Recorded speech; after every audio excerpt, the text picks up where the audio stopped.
अजीम शान जीते और एनडीए का लीडर चुने जाने के बाद अपने खिताब में वजीर आजम नरेंद्र मोदी ने बहुत सारी अहम बातें रखी, लेकिन आगाज में ही ये वाजे कर दिया कि उनकी सरकार सबका साथ, सबका विकास और सबका विश्वास यानी यकीन जीतने का काम करेगी। जाहिर सी बात है कि इशारा मुल्क की अक़लियतों बिलखुसूस मुसलमानों की तरफ था। अपनी बात को आगे बढ़ाते हुए उन्होंने कहा कि बरसों से जो लोग मुसलमानों को छलते आ रहे हैं, अब हम उनके छल में छेद करेंगे। इससे पहले भी वजीर आजम ने मुसलमानों को लेकर बयानात वो दे चुके हैं, चाहे वो एक हाथ में कुरान और एक हाथ में कंप्यूटर हो या फिर कुरान में तालीम के जिक्र की बात कही गई हो। पीएम के इस बात का उलमा हजरात और मुसलमान जो हैं या मुस्लिम दानिशवरों ने भी खैर मकदम किया है। साथ ही मुल्क के मुख्तलिफ इलाकों से मुसलमानों का रद्द अमल सामने आया है। मुसलमानों ने पीएम के इस बयान से खुशी का इजहार किया है और पीएम मोदी की तारीफ की है। आज इसी मौजू पर हम बात करेंगे, चर्चा करेंगे, बहस करेंगे कि क्या इस बार मुसलमानों के अंदर भी पीएम मोदी भरोसा कायम कर पाएंगे। जैसा देश के गरीबों के साथ हुआ है, वैसा ही छल इस देश की माइनॉरिटी के साथ हुआ है। वोट बैंक की राजनीति में एक छलावा, एक काल्पनिक भय, एक काल्पनिक वातावरण और डर का माहौल पैदा कर करके उनको दूर भी रखा, दबा करके भी रखा और सिर्फ चुनाव में उपयोग करने का खेल चला। हमें इस छल को भी छेद करना है। देखिए, वज़ीर आज़म ने जो बयान दिया है हम उसका स्वागत करते हैं, हम उसकी तारीफ़ करते हैं। उन्होंने बहुत अच्छी बात कही है, लेकिन सिर्फ बात कहने से बात नहीं बनेगी, बल्कि इस पे अमल होना चाहिए। आजकल आप देख रहे हैं जगह जगह मॉब लिंचिंग हो रही है, गौ रक्षा के नाम पर कहीं कहीं मुसलमानों पर जुल्म हो रहा है और तरह तरह से मुसलमानों को सताया जा रहा है। तो हमें उम्मीद है कि प्रधानमंत्री के इस बयान के बाद जो शरारती लोग हैं उनको अंकुश लगेगा।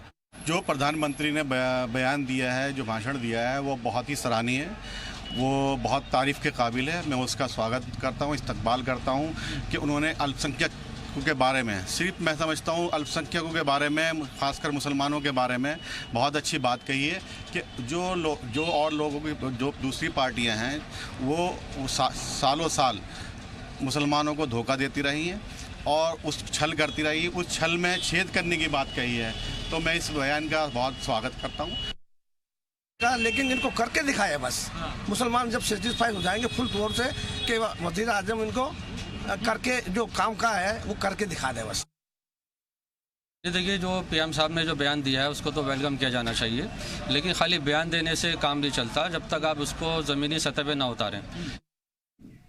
तो अभी आपने तमाम लोगों को सुना। जाहिर सी बात है कि जो वजीर आजम ने सेंट्रल हॉल में जो बयान दिया था, जो तकरीर की थी और ख़ास तौर पर जो माइनॉरिटीज़ के हवाले से उन्होंने कहा था, उसको लेकर इस्तकबाल उनका किया जा रहा है, वेलकम किया जा रहा है। कहा जा रहा है कि ये बात बहुत अच्छी है जो उन्होंने कही है, खुशाइन है, लेकिन साथ साथ ये सवाल भी किया जा रहा है कि जो कहा गया है क्या वो प्रैक्टिकली किया भी जाएगा, क्या कथनी और करनी एक जैसी होगी। अभी इसके लिए जो मुसलमान है वो इंतजार करना चाहते हैं, इस्तकबाल तो कर रहे हैं, लेकिन प्रैक्टिकली भी इसे देखना चाहते हैं। इसके किस तरह से मायने निकाले जाएं, किस तरह से इसको देखा जाए, इस पर बात करने के लिए खास मेहमानों का पैनल मेरे साथ जुड़ गया है, जिनका तारुफ मैं आपसे कराना चाहूंगी। मेरे साथ डॉक्टर ख्वाजा इफ्तिखार अहमद साहब जुड़ गए हैं पॉलिटिकल एनालिस्ट के तौर पर। इसी के साथ ही मुफ्ती शमून कासमी साहब है मेरे साथ, इस्लामिक स्कॉलर के तौर पर। डॉक्टर गुलरेज शेख है, स्पोक्स पर्सन है बीजेपी के, मेरे साथ जुड़ गए हैं। और ऋषि मिश्रा साहब हैं, सीनियर जर्नलिस्ट के तौर पर मेरे साथ जुड़ गए हैं। तमाम मेहमानों का बहुत बहुत इस्तकबाल है।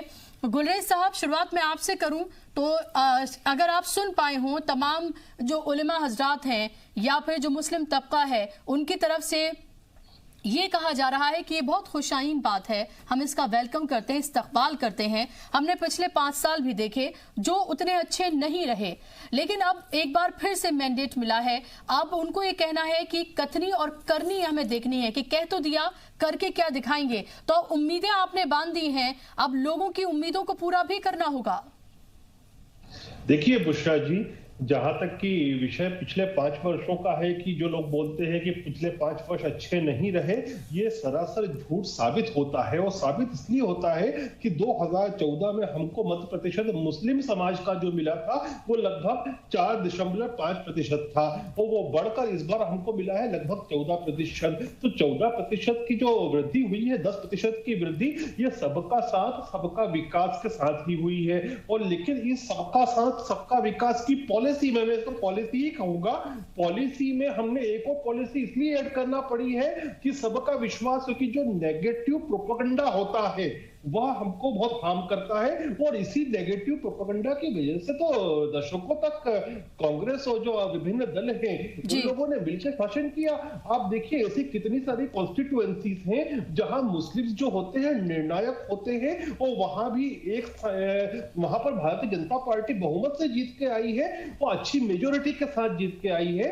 तो इसका अर्थ ये हुआ कि मुसलमान वोट दिया है, उसको भरोसा था कि नरेंद्र मोदी जी की प्राइम मिनिस्टर साहब, लेकिन आप ये बताइए, सबका साथ सबका विकास सबका विश्वास, अब आप मुझे बताइए जो विश्वास आपने ये जोड़ा है इस बार, ये विश्वास आखिर आप जीतेंगे कैसे, किस तरह से जमीनी हकीकत आप इसको बनाएंगे? आप ये भी मान रहे हैं कि मुसलमानों ने आपको वोट दिया, यानी कि एक तरह से उन्होंने कुछ फीसदी सही यकीन दिलाया, लेकिन लार्जर अगर पैमाने पर हम देखें, पूरी तस्वीर को हम देखें, तो कैसे आप यकीन कैसे पैदा करेंगे उनके अंदर कि डरने की कोई जरूरत नहीं है? जिस तरह से तमाम मुल्क के और लोगों की ये सरकार है, वैसे ही मुसलमानों के लिए भी है। देखिए बुशरा, गरीब जो आवाम है मुसलमानों की, जो कि बहुसंख्यक है मुस्लिम्स में, उसमें तो विश्वास है, क्योंकि उसको तो घर भी मिला है, उसको सिलेंडर भी मिला है, उसको आयुष्मान भी मिला है, और जिन जिन प्रांतों में हमारी योजना हमारी सरकारें हैं या रही हैं वहां पर भी लाभ मिला है। जिस प्रकार से मैं अपने घर में काम करने वाली मेड से मैंने पूछा था किसको वोट दोगे, तो उन्होंने बोला बीजेपी को। क्यों? क्योंकि मेरी बेटी को लाडली लक्ष्मी जो शिवराज जी ने आरंभ किया था उसको लाभ मिला, उसका घर बन गया प्रधानमंत्री आवास योजना से। समस्या जो है ना, वो जो एलिट वर्ग है मुस्लिम्स का, जो सबसे ज्यादा बोलता है मीडिया में या लिखता है, उसको विश्वास में लाना है, और वो काम आपके और मेरे जैसे पढ़े लिखे मुसलमानों को करना है, क्योंकि वह जो है वो तो काफी समय से कांग्रेस से लाभ ले रहा था, या फिर समाजवादी बीएसपी से लाभ लेता था। चलिए गुलेर साहब, मेरे साथ कुछ पढ़े लिखे मुसलमान यहाँ स्टूडियो में भी मौजूद हैं, मैं उनकी राय भी ले लेती हूँ। इफ्तिखार साहब से शुरुआत में करूंगी। इफ्तिखार साहब, जब सबका साथ सबका विकास सबके विश्वास की बात कही जाती है और ये कहा जाता है कि एक तरह से छल किया गया है, कपट किया गया है, मुसलमानों के साथ डरा कर रखा गया है, उन्हें सिर्फ एक वोट बैंक बनाकर रखा गया है, तो किस तरह से इस मैसेज को आखिर लिया जाए? क्योंकि 5 साल भी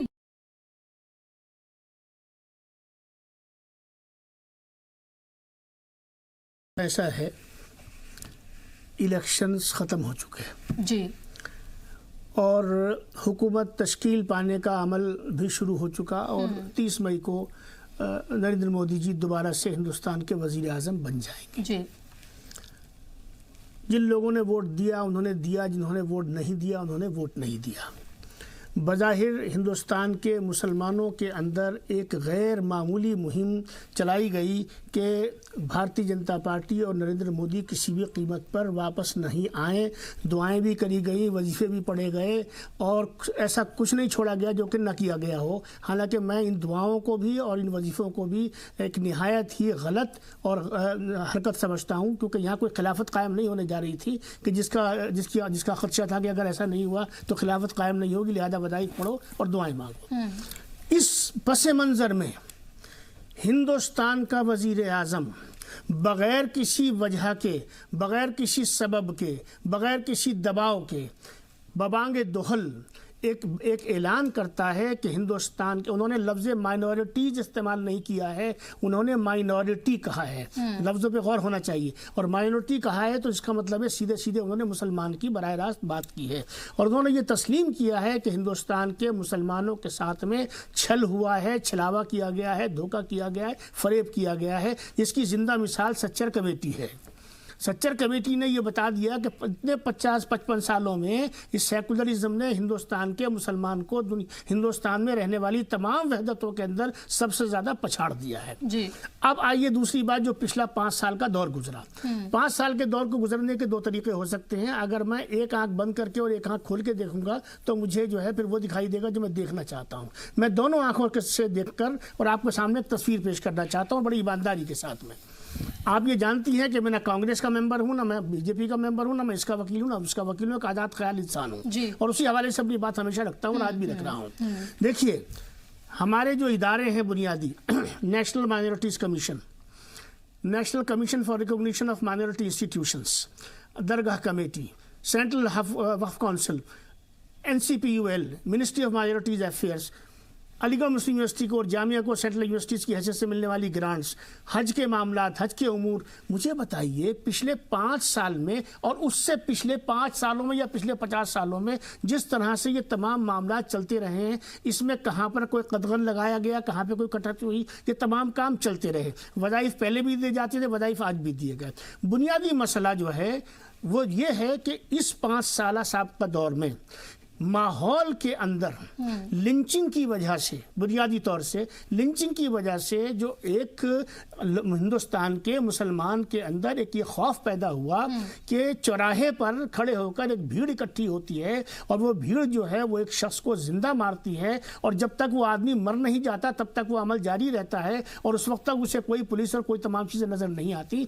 इसने जो बदएतमादी हिंदुस्तान के मुसलमान के अंदर पैदा की है, बुनियादी मसला ये है। और मैं ये समझता हूँ कि मुझे वो वक्त याद है कि जब 2002 के अंदर गुजरात के फसादात हो रहे थे और उसी फसादात के दौरान हज से हाजी लौट कर आए तो गुजरात के अंदर ऐन फसादात के दौरान एक तमाम हाजी जो है खैरियत के साथ वो हुकूमत की यानी पूरी ताउन के साथ में अपने घरों को पहुँचे और एक जगह भी किसी पर कोई तिनका और कोई ईंट नहीं मारी गई। इसका मतलब ये है कि जब हुकूमत पूरी जिम्मेदारी से कोई अपनी जिम्मेदारी लेती है तो ज़मीन पर चीज़ें बदल जाती हैं। लिहाजा मैं आपके चैनल के तवज्जुह से ये कहना चाहूँगा कि कोई वजह नहीं है कि हिंदुस्तान के वज़ीर आज़म की इतनी खुली बात पर और इतनी ईमानदारी के साथ कही गई बात पर भरोसा न किया जाए। मुझे बताइए कि बहुत मुतमईन यहाँ पर इफ्तिखार साहब जो हैं वो नज़र आ रहे हैं। उनका ये कहना है कि कोई ऐसी किसी भी तरह की कोई ऐसी वजूहात नहीं है कि जिसको कोई शक शुबा किया जाए या कोई सवाल खड़ा किया जाए। क्या आपको भी ये लगता है कि आपको नहीं लगता कि इतने सालों में मुसलमानों का जो एक वाहिद मुद्दा बन के रह गया है वो उनका तहफ़्फ़ुज़ है, उनकी सिक्योरिटी है, उनका डेवलपमेंट की कोई बात नहीं करता है। जब भी बात करता है या तो उन्हें डराने की बात करता है या डरा कर उनसे वोट लेता है। हाँ, मैं बुशरा बहन आपको इस बात की मुबारकबाद दूं और हिंदुस्तानी राजनीति में जो बदलाव के संकेत हमारे देश के वज़ीर आज़म ने दिए हैं जी, तो उससे मैं आज ये कह सकता हूँ कि हिंदुस्तान के जो हमारे पूर्वज थे जिन्होंने हिंदुस्तान को आज़ाद कराने में अंग्रेज़ों से अपनी जानें गंवाई, आज वो सब खुश होंगे। काल्पनिक तौर से मैं ये कहना चाहता हूँ कि वो ये महसूस कर रहे होंगे कि बड़े दिन के बाद, देखिए इतनी चालाकी के साथ इस देश को इस राजनीति पे कब्ज़ा किया गया कि 2 बड़ी कौमें हिंदू और मुसलमान उन दोनों को लड़ाया गया। हमने 2010 में एक आंदोलन शुरू किया जिसे अन्ना आंदोलन के नाम से लोग जानते हैं। करप्शन के खिलाफ कुछ लोग उठे और जब वो उठे तो पूरा हिंदुस्तान खड़ा हो गया और 130 करोड़ लोग सड़कों पे आके कहने लगे कि हमारे नफ़े और नुकसान एक हैं। मुझे वो दौर याद है कि रामलीला ग्राउंड पे जब मैंने ये कहा कि हमारे दूध और खून के रिश्ते हैं, हम सब एक हैं, वसुधैव कुटुम्बकम अल खल्क़ु अयालुल्लाह जी। आज वज़ीर आज़म ने ये बात कह कर के मैं ये बात कहूँ कि दूसरे भारतीय जनता पार्टी के दूसरे प्राइम मिनिस्टर हैं और तीसरा कार्यकाल आप इसे कह सकते हैं, यानी 15 साल के लिए, यानी साढ़े 15 साल का कार्यकाल मिलेगा ये 5 साल पूरे करने के बाद, और 10 साल मिले यानी पिछले 6.5 साल और 5 ये 10.5 साल सीधे बीजेपी को काम करने का मौका मिला। और उसमें भी वाजपेयी जी एनडीए के यानी बहुत सारी पार्टियों को उसमें थे। आज नरेंद्र मोदी जी को मैं ये समझता हूँ ये कुदरती देन है और इस कुदरती देन का वजीर आजम ने भली भांति उसे महसूस किया है। आज मुसलमानों के बारे में अगर मैं कहूं, मैं तो क्योंकि हिंदुस्तानी की बात करता हूं कि हम लोग अपने नेशन से वैसे ऐसे ही प्यार क्यों नहीं करते। हम माइनॉरिटी मेजोरिटी की बात आने के बाद ये होता है कि एक माइनॉरिटी जो बहुत बड़ी माइनॉरिटी है इस देश में, यानी मुसलमान दूसरे नंबर पर हैं, उन्हें एक जमात ने बड़ी होशियारी के साथ, बहुत ही अक्लमंदी के साथ और अपने उन विश्वसनीय लोगों के साथ में जो उनके विश्वास पात्र थे, उन्हें डरा के धमका के रखा गया। हम उस वक्त भी ये बात कहते थे, 2014 में हमने ये बात कही और आज भी कह रहे हैं, और आज हमें बल मिला है, ताकत मिली है कि आज वजीर आजम ने जब ये बात कही, एक मिनट पूरी, वजीर आजम ने ये बात कह करके, तो मैं ये बात कहना चाहता हूं कि एक विशेष पार्टी ने, अगर वो ये चाहते तो आज यहां माइनॉरिटी और मेजोरिटी की बात ही ना होती, सबका विकास होता। 50 साल यानी 54 साल बहुत बड़ा कार्यकाल होता है, उसमें उन्होंने अपने ऐसे लोगों को आगे बढ़ाया जिन्होंने उनके अंदर भय पैदा किया, डर पैदा किया। आज हिंदुस्तान के मुसलमानों को मैं समझता हूं इसमें भी कोई साजिश है जो मॉब लिंचिंग कर रहे हैं। मैं उनसे ये बात कहूंगा कि ये बहनों और भाइयों का परिवार है, वसुधैव कुटुंबकम अल खल्क़ु अयालुल्लाह की मान्यता के हम लोग हैं। उन्हें ये चाहिए कि देश को आगे ले जाएं ताकि प्राइम मिनिस्टर जो अपने देश के लिए भले की बात करते हैं वो अपने उन कामों में सफल हो सके। और मैं मुबारकबाद देता हूं प्रधानमंत्री को, वजीर आजम को कि वो ऐसे मुसलमानों को जो अच्छे मुसलमान हैं उनका स्वागत कर रहे हैं। और मैं उन लोगों को भी कहना चाहता हूं जो शर्त लगा रहे हैं कि आप पूरी उम्मीद रहिए, जब हमने उन लोगों से, उन लोगों के बहकाए में आकर हम बहक गए थे, आज हमें बहकने की जरूरत नहीं है। हमें मुख्य धारा में आने की कोशिश करनी चाहिए। मुझे ऋषि साहब से बात करें। ऋषि साहब, क्या आपको लगता है कि यहाँ पर आपने तमाम जो मुस्लिम हमारे यहाँ पर एक्सपर्ट बैठे हैं उनको आपने सुना, बहुत पुरुम्मीद नजर आते हैं, लेकिन मेरा सवाल यह है कि क्या सेंट्रल हॉल में 4 लाइनें बोल देने से क्या आपको लगता है कि सब कुछ पिछला सब चला गया, सब ठीक हो गया और इतना ही खुश हो जाना चाहिए, या फिर आपको लगता है कि इंतजार करने की जरूरत है, चाहे माइनॉरिटी के हवाले से किसी भी तरह से जो बयान दिए गए हैं उन पर भी इंतजार करने की जरूरत है, ठंडा करके ये देखने की जरूरत है जो कहा जा रहा है उसमें कितना किया जा रहा है? बिल्कुल, लेकिन प्रधानमंत्री ने यदि कुछ कहा है तो कहीं न कहीं उनके बयान पे, उनके बातों पे भरोसा करनी होगी। हमारे देश के आवाम के लोगों को भरोसा करनी होगी, क्योंकि प्रधानमंत्री लेकिन आप ये देखें 2014 में भी सबका साथ सबका विकास कहा गया था, अब उसमें विश्वास जोड़ लिया गया है। आप ये देखें कि विश्वास उसमें ऐड किया गया है, लेकिन क्या सिर्फ नारे देने से, सिर्फ बातें करने से क्या वाकई में विकास हो जाएगा? नहीं, बिल्कुल सही, आपका बात सही है। सिर्फ नारे देने से काम नहीं होगा। आपको यदि आप कुछ वचन देते हैं जनता को, यदि आप किसी विश्वास में लेते हैं किसी कौम को, किसी कम्युनिटी को, तो आपको धरातल पे नो डाउट काम करना होगा। मोदी सरकार ने काम भी किया है और उसका सबसे बड़ा उदाहरण आप देख लीजिए, ट्रिपल तलाक को देख लीजिए, कितना बड़ा, खासकर मुस्लिम, हमारी मुस्लिम बहनों का, माताओं का सबसे बड़ा एक डिमांड था, क्योंकि एक ऐसी ये ट्रिपल तलाक जैसी, लेकिन ये ऋषि साहब यही बहुत अजीब सी बात हो गई है कि ऐसा लगता है कि मुसलमानों के जो मसले मसाइल हैं वो ट्रिपल तलाक, उनके दाढ़ी, टोपी, खाना पीना, इस तक ही महदूद होकर रह गए हैं। मैं उसी पाना चाहता हूँ कि जैसे कई विद्वानों ने यहाँ पे कहा है कि एक बात तो हकीकत तो है ही, बुशरा जी मानना होगा कि क्या 55 साल जो जिन पार्टियों ने हमारे देश पे शासन किया, क्या समाज के एक वर्ग को क्या रियली में शैक्षणिक हो, आर्थिक हो, सामाजिक हो, राजनीतिक हो, क्या उनकी जनसंख्या के आधार पे क्या उनकी उतनी भागीदारी नहीं मिली? बिल्कुल नहीं मिली। इसका सबसे बड़ा उदाहरण एग्जाम्पल आप लेंगी तो राजेंद्र सच्चर कमेटी का जो गठन कांग्रेस सरकार ने 2005 में की थी, तो कहीं न कहीं कांग्रेस सरकार को लगा कि हमारे शासनकाल में मुसलमानों को सामाजिक, आर्थिक और शैक्षणिक रूप से, राजनीतिक रूप से उतनी भागीदारी नहीं मिली है जितनी उनकी अनुपात है। तो उसी कारण से जो है कहीं न कहीं सच्चर कमेटी बनाया गया था। सच्चर कमेटी के आपको आप स्टडी करेंगे तो सच्चर कमेटी में अपने जो रिकमेंडेशन में राजेंद्र सच्चर कमेटी ने कहा है कि जितना मुसलमानों का जनसंख्या है उसके अकॉर्डिंग आप देख लीजिए, गवर्नमेंट एम्प्लॉय का रेशियो देख लीजिए, आपको वो अनुपात नहीं है, करीब 5% से भी कम है। चाहे आप जुडिशरी देख लीजिए, चाहे आप राजनीतिक भागीदारी देख लीजिए, क्या रियली में मुसलमानों का जो जनसंख्या है, जो अनुपात है देश में, क्या उस ढंग से उनको क्या भागीदारी मिल रही है? नहीं मिल रही है। तो कहीं ना कहीं जो देश पे सबसे ज्यादा शासन करने वाली जो पॉलिटिकल पार्टी हैं, क्या वो जिम्मेवार नहीं है? और सबसे उसका काउंटर ये देख लीजिए कि कांग्रेस खुद स्वीकार करती है कि जो मुसलमानों का डेवलपमेंट होना चाहिए वो नहीं हुआ। दूसरा उसका पहलू आप देखिए उसरा जी कि सच्चर कमेटी गठित कर दी गई और सच्चर कमेटी 2006 में अपना रिकमेंडेशन भी दे दिया। क्या सच्चर कमेटी रिकमेंडेशन को लागू किया गया? नहीं लागू किया। तो कहीं ना कहीं मुसलमानों को कहीं वोट बैंक समझा गया है, मुसलमानों को किसी वर्ग का भय दिखा के उनको अपने पक्ष में किया गया है। इसमें हर पॉलिटिकल पार्टी शामिल है। मैं सिर्फ एक बिल्कुल अभी ये भी सवाल है जो मुसलमान उठाते हैं, कहते हैं कि उन्होंने वोट बैंक समझा और यहाँ पर बीजेपी ने उन्हें वोट ही नहीं माना। ये भी एक सवाल उठाया जाता है।